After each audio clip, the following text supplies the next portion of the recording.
Spending a lot of time in Canada the past few years, I fell in love with their currency.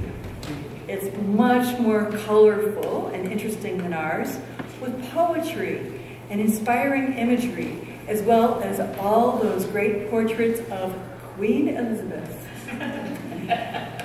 But I've also come to appreciate our own American money as we've jazzed it up a bit in the last few years. I especially love the quarters, those special ones with the state designs and the national park designs. So I pay attention to our coinage and I study those details. And that's how I started noticing the ubiquitous "In God We Trust" on our money.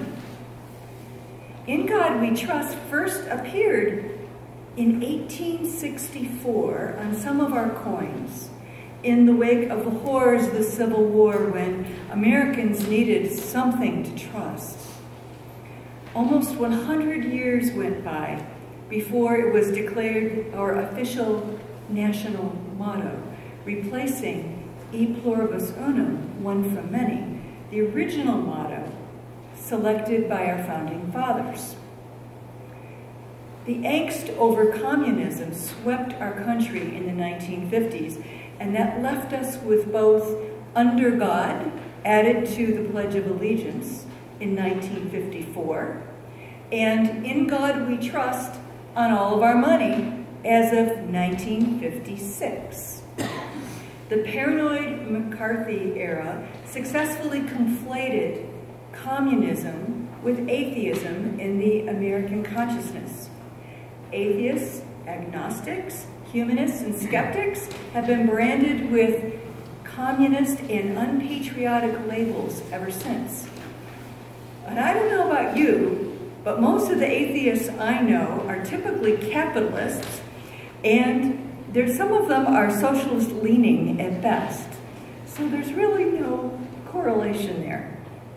But our nation selected, or I should say our Congress selected, our official national motto to be "In God We Trust." And so all those magic pennies in our pockets right now are stamped with this motto. Boy, is that an interesting, power-packed collection of words. In God we trust. I stand here in the sanctuary recognizing that each of us is having our own reaction to those words. I imagine some of you are feeling very comfortable with those words.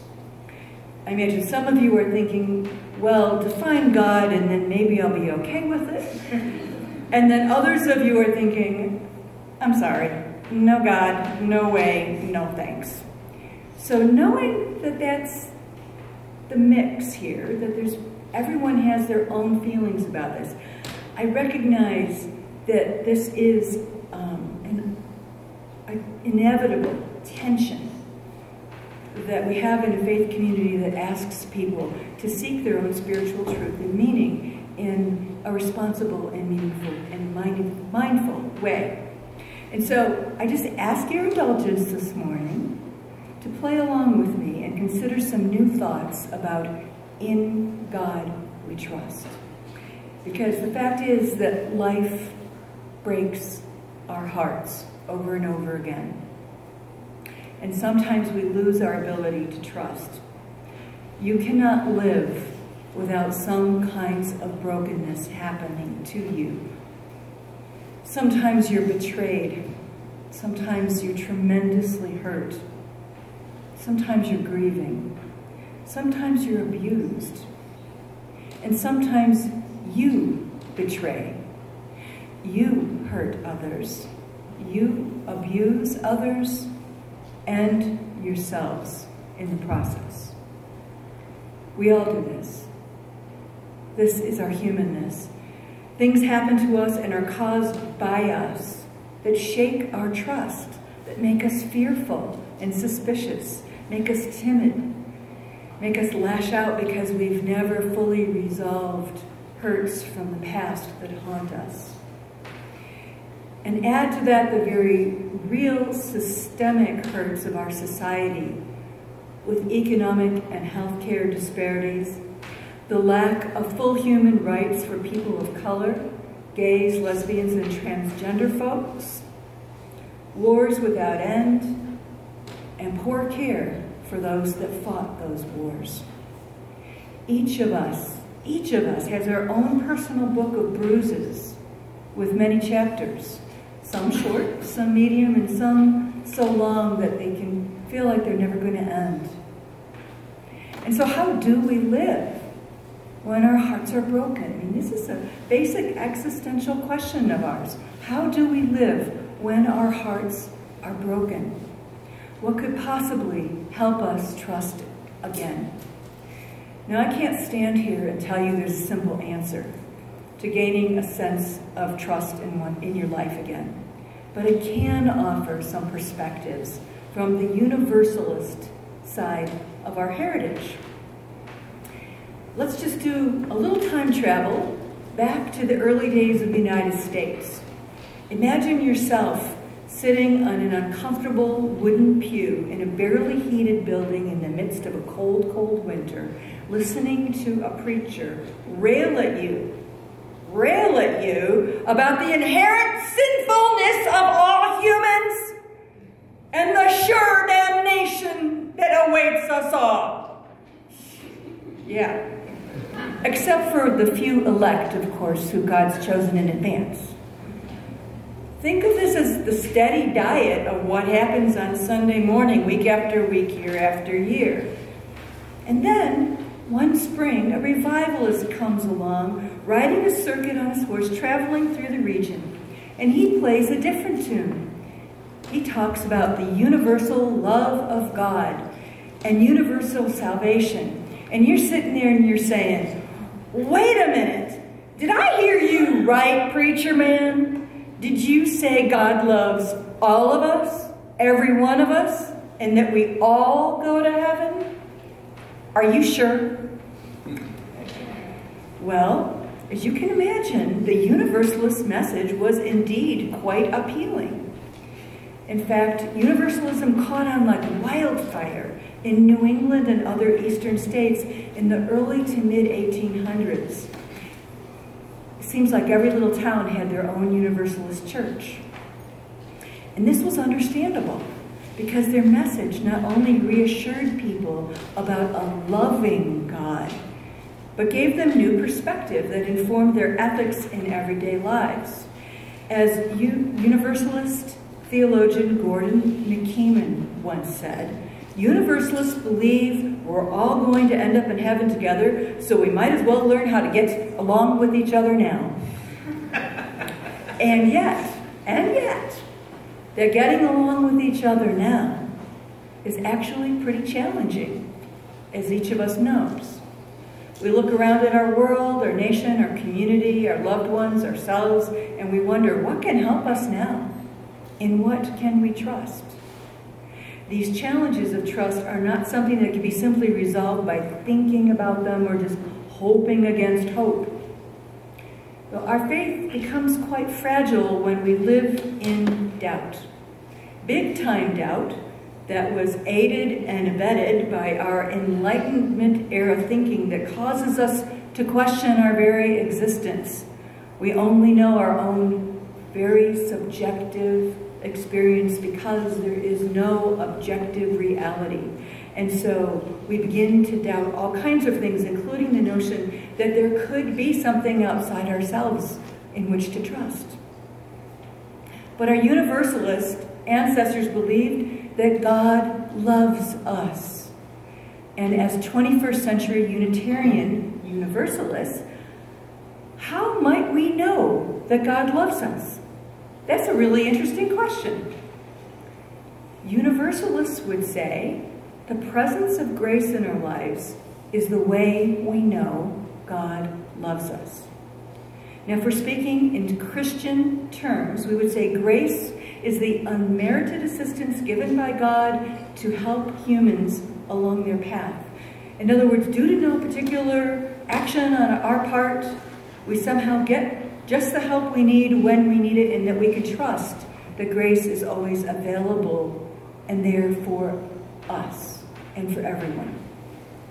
Now, I don't know about you, but I find that to sound a bit fantastic and unbelievable, because for me it smacks of a Santa Claus kind of God doling out goodies. And that's just not an image that I can buy into. But let's just think for a moment a bit differently about grace, because this is the truth. We have all experienced it from time to time. We experience grace when we have that aha moment of insight, when our heart sees a different way. It is the unexpected friend or stranger that shows up at precisely the right moment with exactly the right help. It is the utter sense of connectedness we feel to all that is, that we feel very deep in our bones, especially sometimes when we're out in nature. It is when the ineffable, the unknowable, the unimaginable good happens to us in spite of all the odds. This, my friends, is grace, a gift from God. Now, I know some of you may be squirming when I say gift from God. And while we each have our own conception of what God is or is not, let me offer some perspective. When grace happens in our lives, we cannot account for it in any logical, reasoned way. It simply happens. And when it does, we know it. We know it deep in our hearts. And it saves us.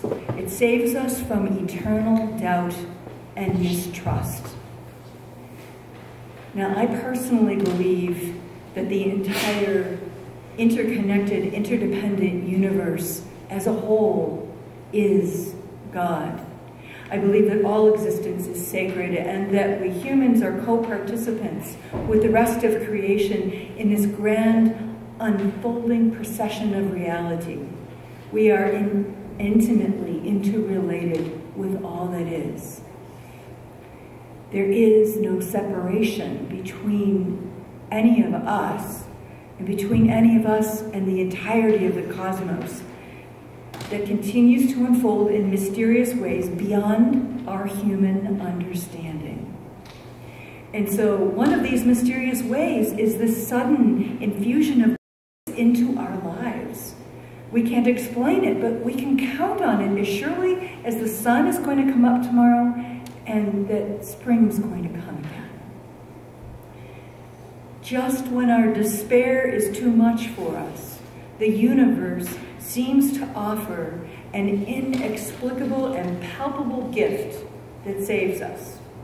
We are loved somehow back into being, back into a place of right relations within ourselves and with all we know.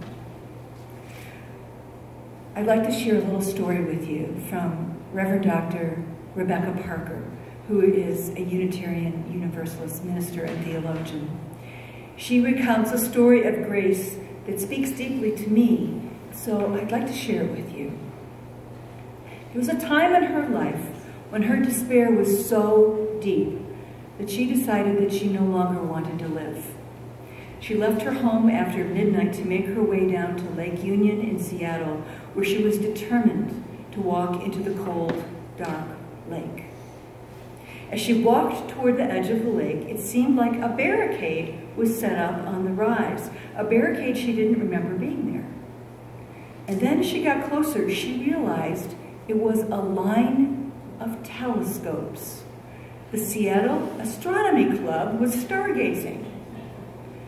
To make her way to her death, she had to pass by this group. An enthusiastic stargazer assumed she had come to look at the stars and invited her to look through his telescope. She was astounded at the beauty of the spiral galaxies and the planets and could not continue her journey to end her life. Parker explains her experience this way. When I think about that experience, I realize it holds many clues about how to trust grace. What saved me in that moment is difficult to fully name. That night, I was saved by people who held fast their desire to see the beauty of the universe in spite of the cold or late hour. No threats, I'm sure, would have kept those enthusiasts from looking at the stars. I was saved by the human capacity to love the world and the distant reaches of the unknown. I was saved by one particular human being who assumed I shared a desire to see the stars. I was saved by being met right in the center of the pathway of my despair by one, actually 100, who wouldn't let me go that way. I was saved by the stars themselves, by the cool green grass beneath my feet, by the earth, the cosmos, its presence, which won me over and persuaded me to stay. Dear ones, in my world, God is life. God is all we experience in our time here on earth. Life itself is the mysterious loving force that heals us and allows us to trust again. While these mysterious serendipities, these healing moments, these changes of heart do seem to randomly and importantly show up in our lives, there is a secret about grace that I want you to know about. You must be willing to perceive it. You must be open to it and trusting that it's out there, ready and waiting to happen at any moment in your life. You must let go of your fear so that you can trust the world with abandon in spite of whatever pain you might have gone through. Unitarian Universalist minister Roy Phillips once said, "We're rewarded in this life according to our ability to receive the good that is there in existence." While I struggle with his framing around reward, his point is still well taken. If we're open and willing to receive the good, grace will flow more freely into our lives. Said another way, none of us can control the outcome of a particular situation in our lives, but we can hone our perceptions and put up our antennas for the good stuff. Because the truth is that there is an abundance of grace out there in the world, in all of our lives. For the more grace-filled aha moments we have in our lives, the more we trust. And the more we trust, the more open we become to deeper levels of listening to the songs of amazing, loving grace that waft through the world, just waiting for us to hear them. For heaven is in this place every day. Now, I'd like you to take out your magic pennies. Okay, everybody got one. Take out your magic penny. And I'd like you to look at the link inside of the penny. The link inside of the penny. And look at the motto right up at the top. It says, "In God we trust." Now imagine that motto saying, "In love we trust. In grace we trust. In life we trust." Can you say those words with me? In love we trust. In grace we trust. In life we trust. And then turn your magic penny over, and you're going to see Latin words there, E pluribus unum, the original American motto, one from many, meaning we are all relatives. This penny is yet another reminder of our sacred interdependent oneness that holds us in loving connection. And you know what? Another reason you know that this is true? You've got Abraham Lincoln, old honest Abe, right on the front telling you so. Yeah. So we've got our magic pennies. This is a magic penny that you do want to hold tight to in your heart so that you can hear the truth of these words speaking to you. For life holds abundant grace that you can trust. Open your ears to the song. May it be so. Blessed be.